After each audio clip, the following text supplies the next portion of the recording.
Hi everybody, Bob here, and today I have the third release from Mass Watches. The third, but my favorite release so far from them.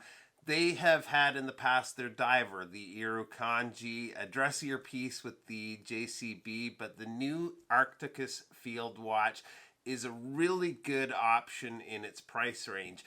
Big thanks to Matt and Tate from Mass Watches for lending in the watch for a few days for me to share with you guys. So let's get right to it and take a look at the watch. All right, now these are going to be available by way of a Kickstarter campaign with early bird pricing of about 340 US dollars. There's a total of 4 colors at the moment: a blue, a burnt orange, a white with blue accents, and the black I have here today.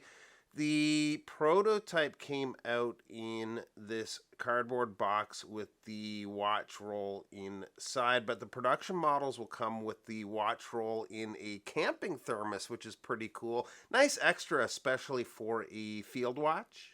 The dial is a sandwich style dial on these watches, so the hour markers are cut out with the layer of loom underneath. I like that they have the white outline around the markers. It brings up the legibility a notch, which is important on a field watch. The hands are brushed so they won't disappear into the dial like polished hands sometimes can, also contributing to that legibility.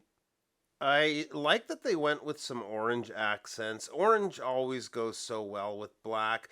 Down near the 6 we have Arcticus printed in orange. The second hand is in orange too, and it's quite subtle, but there's also some orange on the minute track at every 5-minute mark. The loom is one area that Mass plans to improve on for the production models. This one has quite weak loom, especially on the markers, but they'll be beefing that up to a heavier loom application on the final product.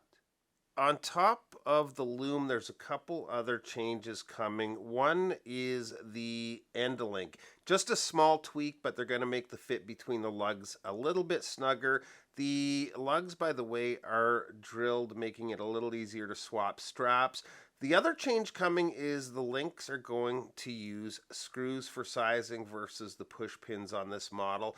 Even as is, it's a good solid bracelet. It's completely brushed, got a solid clasp signed with the Mass logo with 6 micro adjusts, and Matt was telling me there's likely going to be a stretch goal for a spare strap and possibly a watch tool too. The case, the same as the bracelet, is fully brushed. It sits really well on wrist with that sharp curved drop off to the lugs. The crown is signed. It's a screw down crown, smooth to unscrew, and has that nice pop when it releases from the threads. Good winding action. The movement is the Miyota 9039 high beat movement, which is a 24 joule movement beating at 28,800 vibrations per hour and with a 42-hour power reserve. Now, Mass watches always do a nice case back, and this is pretty awesome with the Death Adder, which, just like Mass, can be found in Australia, and it looks pretty darn cool to me. Size-wise, this should work for almost anyone with that sweet spot case width of just under 40 millimeters. I'm getting 39.8 millimeters. Lug to lug is only 46.3 millimeters.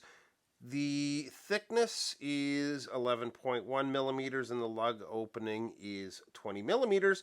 Water resist is 150 meters, and the crystal is sapphire with an anti-reflective coating on the underside.